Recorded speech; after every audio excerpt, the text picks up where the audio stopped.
Listen up, you beautiful bastards. I'm Insipid, and this is Runescape. What are we doing here today? We are having another one of our little chitty chats, and I'm so very glad that you're here with me. Wow, I said the word here a lot. You're gonna hear more about that. But let's get straight into the business of the topic: cheating. Last video, I talked about how to win the game and what it means to do that. What is acceptable, what is necessary, and I want hello. Yeah. Hi there. Excuse? I think you're someone's pet. I think you're someone's pet who got in, and then you had to try and work that out. We're just gonna let you go do your thing now. Later. And so, I mentioned that one of the ways was cheating. Now, that was not the first mentioned way of doing it. So I don't want anyone going to that first. I specifically said that this is the last thing you go to. When everything else has failed, we all... Oh. Hey. Click. That's neat. You can just click. Ah. Oof. So very nice. Alright. Floop. Yeah. Alright, floop. I might do the right click just because it's a little bit faster. We'll find out. What if I do flip light? See? A little bit tighter. I appreciate that they gave the click option, but I'm using that. Anyway. And I say that because the obvious thing that comes to mind is, committing crimes. And that's terrible. We shouldn't be committing crimes. Or engaging in violence. We don't use violence. That's not us. So I wanted to make sure I clarified to really express what I meant. There are plenty of rules in the world that everyone agrees to ignore. There are plenty of rules in the world that get bent ever so slightly. Also, that we have just kind of accommodated so very implicitly into them not being attended to. If you had a particularly legalistic police officer, or you had someone who was going to try and prosecute every single minute crime, the courts alone would be bogged down. If every crime ever that we have laws written down for were enforced, the courts would have zero time. There'd be no time whatsoever to handle that. That's why a lot of times there's an attempt to simply elicit a fine and not have it go to court. Parking tickets, speeding tickets. And so that's why some people use kind of a general philosophy of, if everyone's doing these parking tickets and taking them to the courtroom, taking up that time, they'll be less likely to try and enforce it. And in some ways they're right. But the fact remains is that 5 miles per hour over the speed limit, unless you're in that area, and by that area, we're going to just break it down for you. It's well-to-do, affluent areas of town. That's the only areas I've ever heard of police officers kind of getting down on that level of speeding. But beyond that, no officer's going to pull you over for that. 7 miles per hour, still pretty safe. Once you hit 10 to 15 miles per hour over, now you're going to get yourself into trouble. But we start recognizing that there's that gap at the beginning where a rule is being broken and almost everyone's doing it. If you're not cheating with everybody else gets upset because you're slowing down their cheating. We're all in this really big hurry to cheat as fast and as well as we can. And it's silly. It's silly. And beyond that, if you don't know that everyone has agreed to break this rule, you're losing out. You are missing out. You are not having an optimal play of the game because you are actually restraining yourself to rule following. That can be commendable, can be laudable, but You're not going to catch anyone going, well, yes, I refuse to go even a single mile per hour over the speed limit. And then there's no one like just clapping for him. Woo, big guy! So, I mean, that's just kind of the nature of that cheating.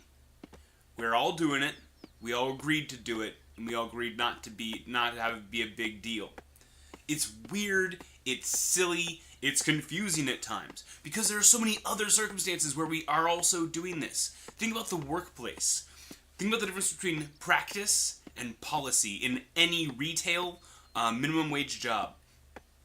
Constant and perpetual gaps in reality between what managers are told to tell their employees and what the employees are actually going to be able to get done. Not as any matter of malice, necessarily. I think everyone's doing their best. But when you have a person who's already giving you their best, and then you tell them, you're doing a great job. You're doing a great job, by the way. But we need blank. We need you to start doing blank as well. There's going to be a deficit somewhere. If they're already giving you their best, and their best is actually really quality work, and then you say, 10% more. That 10% has to come from somewhere else. If you have mandatory policies, and yet half the staff is not doing it, well, you can't fire half the staff.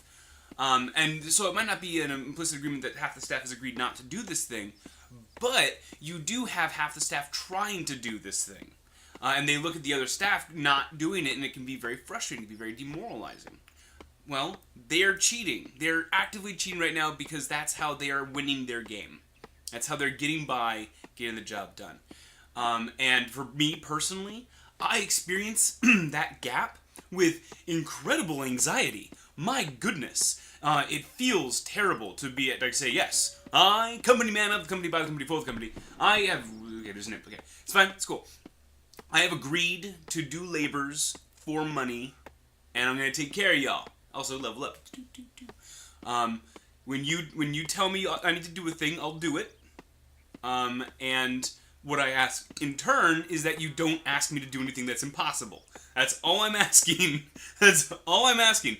But if you have a high intensity, high speed retail position, front desk, where you have, I'd say 2 to 10 people at any time trying to talk to you, and you're trying to take care of all of them, and then you also add 2 or 3 other mandatory tasks that you need to squeeze in. You're lying to yourself, okay? You're kidding yourself. You think that's going to happen. You're going to experience an amount of cheating so that your employees will survive, will not slit their wrists at the end of the day, because your minimum wage job, I'm going to let that sink in for a second, is not, there's no incentive whatsoever to really try and push one's envelope in that environment. Especially when you're not taking care of them, not kind of identifying with what the current askings are. And so you will often have in the workplace that gap. And so I wanted to jump to like an even bigger scale and kind of ask the question, what is enforcement? And when the authority chooses no longer to enforce a law, why is the law there? In America, there's a couple big examples. One, marijuana. Under our prior President Obama, there was kind of an unofficial, we're just not interested in marijuana anymore. We're not pursuing that federally. Then current President Trump has recently made comments suggesting that he's planning to implement officially that it's no longer going to be a federal crime. They're not going to attempt to federally prosecute it. Neat. Okay, cool. So you have these laws. They're not going anywhere. They're staying. They're still laws. But they are literally saying, I am telling the law departments of our country, we're just not supporting that anymore. That's not something we're worried about. Damn it! Come on. So you're telling me that I can still break the law, but I'm still gonna be a criminal. It's bad. It's really bad. In terms of the precedents that it's setting. And ask another question: what is enforceability? If you can't enforce something, why make it a law in the first place? And so that's like part of the big cloud of challenge that comes with trying to win the game by cheating. You have all of these rules that you have to know very, very well, understand the limits of applying them in the context of attempting to accomplish your goals without going so far that you actually get the attention of the people who are saying that you need to follow the rules, finger quotes. Oh, it's so bad. But in all these examples I just gave, no one's dying, no one's being shot, no one's losing, no one's experiencing violence. All of these individuals are engaging in a style of cheating that helps them win their game without anything unethical occurring. And so that kind of sums up my feelings on that last item. I did have one additional thought that I did want to share with you guys on the notion of winning the game. Sometimes you can't win. You can do everything right. You can put in 150% effort. You can double down and really, really give it everything you've got. And honest to God, no one's going to be able to come at you sideways about it because you gave them everything. And you'll still fail. And that sucks. Oh, man. There's no more brutal realization that one may have to come to.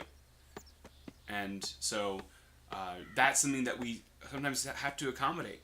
We have to just understand that about reality, that we're not always going to get to win. And sometimes it's just about learning how to love losing.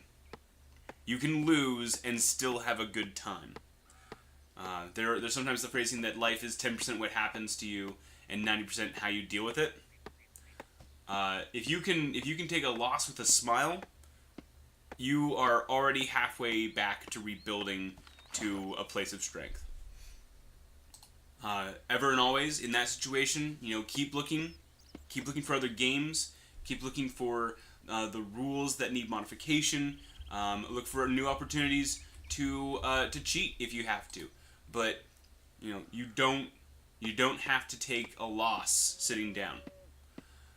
That said, oh man, I've rambled on this one good and hard. I'm probably not going to be bringing up this specific topic for a good little bit.